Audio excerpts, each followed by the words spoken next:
Observation 1, Inherency. Obama and his commanders are staunch in their support of counterinsurgency as the primary strategy for Afghanistan. Haas, 2010. The war being waged by the U.S. in Afghanistan is very much Obama's war of choice, a point that the president underscored recently by picking General David Petraeus to lead an intensified counterinsurgency effort there. After nearly 9 years of war, however, continued or increased U.S. involvement in Afghanistan isn't likely to yield lasting improvements that would be commemorate in any with investment of American blood and treasure. Thus the plan. The United States federal government should substantially reduce its military presence by reducing troop numbers to 13,000 and switching from a counterinsurgency to a counter-terrorism focus in Afghanistan. Observation 2, harms. Picking counterinsurgency and counterterrorism strategy is a recipe for failure.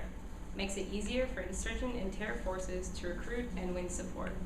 Boyle, 2010. Today's conflicts, including those in Afghanistan, exemplify this mixed coin CT approach, in which counterterrorism operations against al-Qaeda are conducted concurrently with counterinsurgency missions against a diverse range of local opponents. The underlying assumption that CT and COIN are fully compatible may not be justified.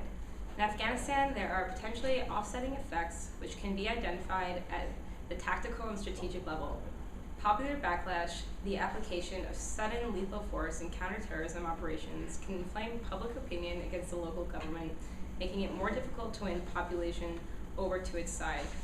Counter-mobilization of enemy networks, the target set for application of lethal force tends to expand over time from counterterrorism targets to the ones associated with counterinsurgency effort. The expansion of targets set produces a range of a direct and indirect offsetting costs to the counterinsurgency mission by increasing the ranks of one's enemies and by realigning existing militant networks against the foreign power. Stability advantage. The surge-based counterinsurgency strategy cannot work without a credible, centralized government. In Afghanistan, it will only serve to help factions and warlords. Simon and Stevenson, 2009. Counterinsurgency in Afghanistan also would probably fail.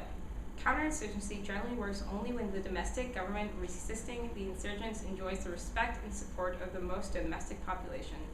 Rising perceptions of Karzai's government in an ineffectual and corrupt, the especially suspicious that it rigged the August 10 national election indicate that it does not have that kind of credibility among Afghans. Counterinsurgency success in Iraq is not a persuasive precedent for comparable result in Afghanistan.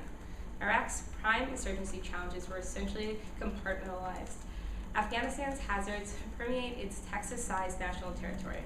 Applying the search formula to Afghanistan, however it is adjusted, is likely to empower warlords, increase factionism, and ultimately make Afghanistan harder to sustain as a functioning unitary state. This would make Afghanistan more susceptible to being used as a strategic pawn by a number of regional actors, including Iran as well as India and Pakistan. Instability throughout Central Asia creates the potential for superpower nuclear conflict. Blank, 2000. Many of the conditions for conventional war or protected ethnic conflict in which third parties intervene as precedent in the Trans-Caucasus. For example, many third world conflicts generated by local structural factors have great potential for unintended escalation. Big powers often feel obliged to rescue their lesser protégés and proxies to threaten a nuclear war. Russian nuclear threats could trigger a potential nuclear blow. The real threat of a Russian nuclear strike in the Trans-Caucasus makes the danger of major war the higher almost everywhere else. The greater danger lies in areas where 1, the potential of serious instability is high, 2, both superpowers perceive vital interests, 3, neither recognizes that the other perceived threat or commitment is as great as their own. Observation 3 is solvency. Reducing the Americans' military presence and focusing on counterterrorism is the best strategy to enhance stability in Afghanistan. Long, 2009. A shift to a small footprint counterterrorism mission is not only possible, it will serve U.S. national security. The U.S. could successfully transition to an effective small footprint counterterrorism mission with a force of about 13,000 military personnel in Afghanistan. A counterterrorism posture would require maintaining bases and personnel in Afghanistan. In terms of special operation forces, this posture would rely on 2 squadrons, so-called Tier 1 operators, 1 at each forward operating base. In addition to these task forces, I would retain the 3 Army Special Forces, battalions, and other elements that appear to be assigned to Combined Joint Special Operations Task Force, Afghanistan.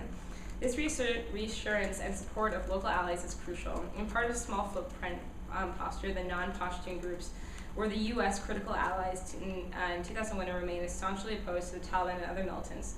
The Tajiks, for example, are more anti-Taliban in the U.S. With U.S. support, these groups will be able to prevent expansion of militants. Local allies in Pashtun areas will enable collection of intelligence to support the task force operations. Supporting local allies does not mean abandoning the Afghan government. I am now open for crosstalks.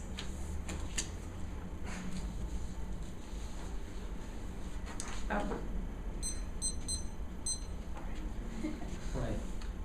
What's the difference between counter-insurgency operations and counter-terror operations?